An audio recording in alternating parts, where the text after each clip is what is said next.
have Hello.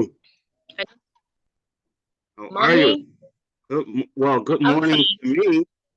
Good morning for me. I think it's good evening for you, maybe, or good afternoon. Good afternoon in my side here in Cameroon. Okay, so it is a I'm going to say it's a beautiful morning. It's 9:30 or 9:40 a.m. here, where I am in Newark, New Jersey, USA, and I'm excited. I'm excited to be on this call with you. I'm excited to see you.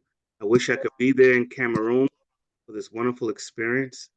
And so, where should we begin? Okay. I'm very happy that you have time for us to share your experience, to share what you know about agriculture. Just to remind that it's a program of Mandela Washington Fellowship. We call it reciprocal exchange. And we have few questions for you. Um, First of all, who are you? Who is in front of us?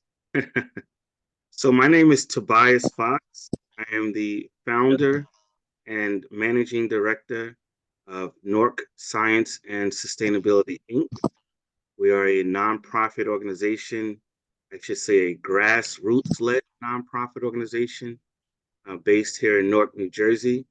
And our mission, I should say, stand on five principles, which is urban agriculture. And so, urban agriculture for us is defined as developing agriculture in highly populated, industrialized communities.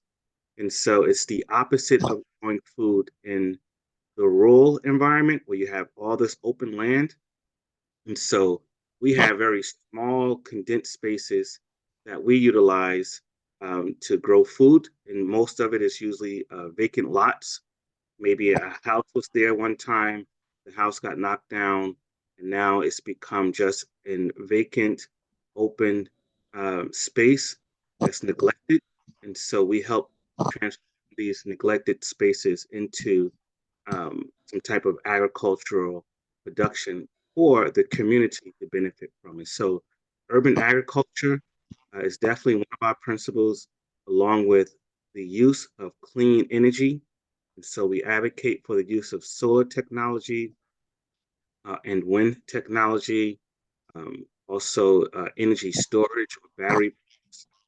And another one of our principles is wellness and nutrition education. And so we lean more on the nutrition education side of things because we want people to make health conscious choices when they purchase food, when they consume food. And so we have a lot of nutrition education programs, a lot of herbalism workshops where we teach people how to make medicine or herbal medicine from growing herbs in their gardens or their backyards, front yards, wherever. And then there's also eco art. Eco art is the process of transforming recycled and natural material into art. And then we use art therapy as a way to demonstrate that as well. And then lastly is ecological construction. And so ecological construction for us is combining sustainable agriculture or organic farming practices with green technology and ecological infrastructure. So, in addition to being the founder and managing director of Nork Science and Sustainability Inc., I'm also the founder and facilitator of the Newark Community Food System, which really consists of about 20 gardeners. Some describe themselves as urban farmers, where we come together, we kind of share our knowledge, our resources. We've learned to see each other as a resource. And in doing so, we created this network amongst each other, and we call ourselves the Newark Community Food System. And so, in addition to doing all this work in New Jersey, I've managed to expand my organization's global outreach into the Dominican Republic, which is a country in the Caribbean near Haiti. I should say, is adjacent to Haiti, two countries on sharing the same island. Uh, but we've established a nonprofit organization in this mountainous agricultural town in the Dominican Republic. We also support some initiatives going on in Guatemala. I spend a lot of time in the Philippines, learning about their agricultural practices. And lastly, I serve as a mentor to a number of young professionals throughout Africa as well. And so, Armel, I'm proud to say that you and I met as mentor and mentee. And so it's awesome to be sharing this space and this opportunity with you today. Okay, I'm really happy to discuss with you. I'm really happy to share those amazing work what you do in different countries around the world. And I feel like you are really focused on community benefit. And directly, can you make some word about your work on Mandela Washington Fellowship as as coach at Rogers University? Can you share with us what you do there? Well, What is your duties? so I want to definitely thank Kevin Lyons, um, who is a faculty member at Rutgers Business School, who introduced me to the Mandela Washington Fellowship program and reached out to me. I believe it was in the year 2020 at the height of the pandemic, where I was contacted and asked if I would be willing to serve as a mentor. But I was in the Dominican Republic at the time, and so I was asked to serve as a virtual mentor to a few people uh, who who are living in Africa but wanting to develop their small businesses related to agriculture.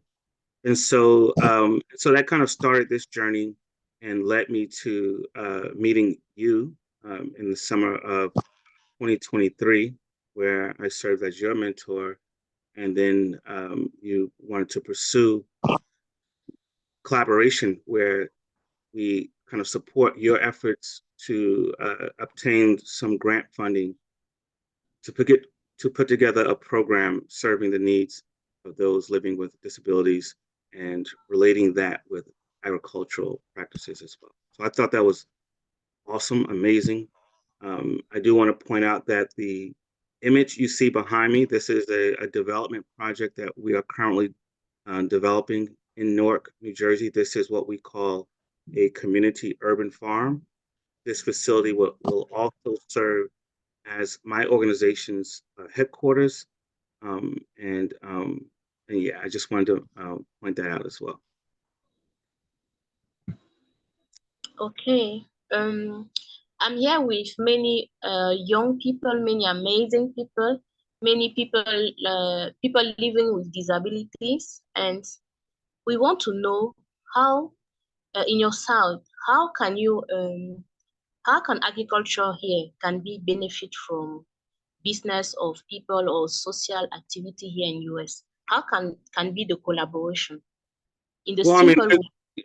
I got you. If There's been so many studies already been done, and so many things have been already been proven that have showed the health and therapeutic benefits of incorporating agricultural practices in one person's life. And so for me as a person that uh, enjoy gardening, I get the full um, benefits of how relaxing that process is when I have my hands in the soil, when I'm communicating and working with plants. It's a very therapeutic process. And so we here in New Jersey, especially, um, we we we continue that process by bringing people into our green spaces who have any types of challenges with their disabilities, want to feel connected with nature.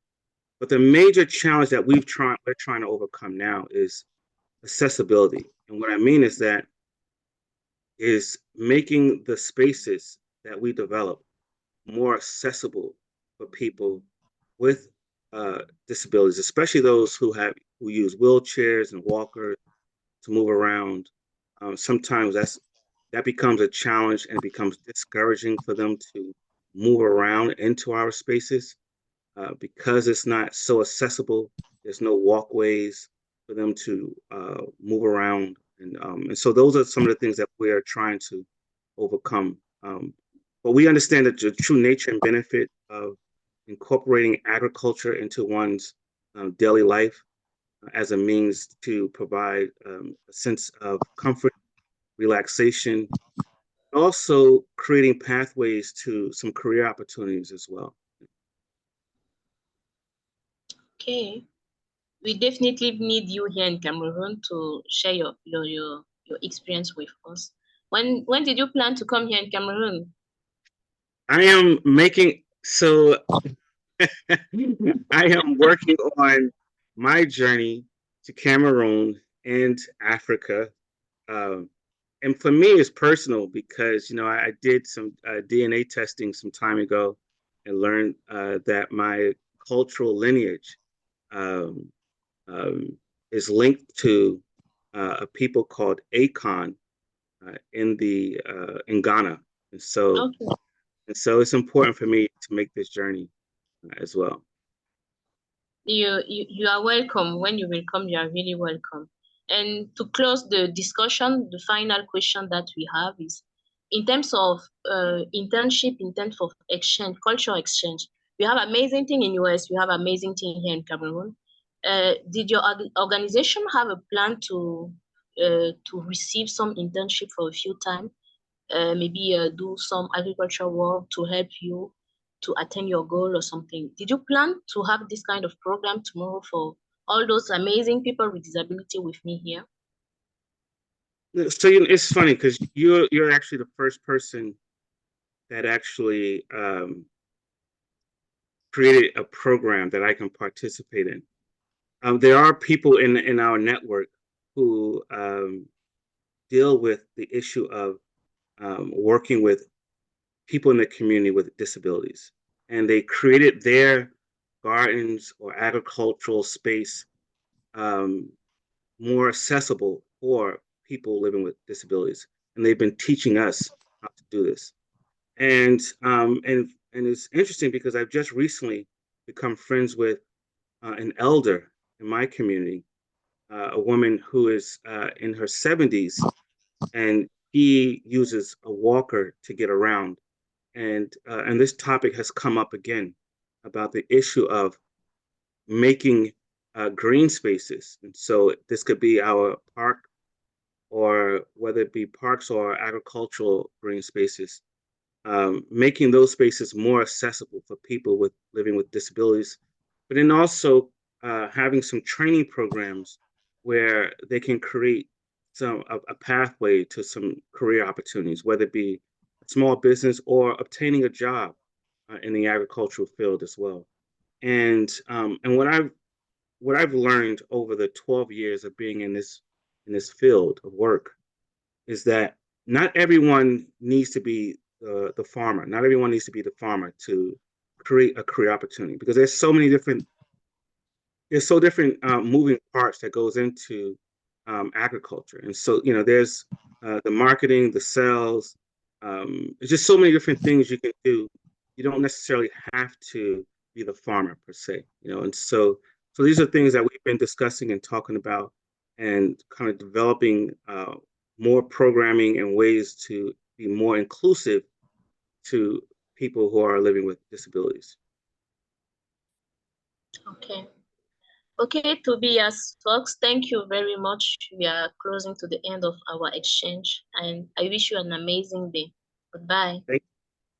Take care. Peace.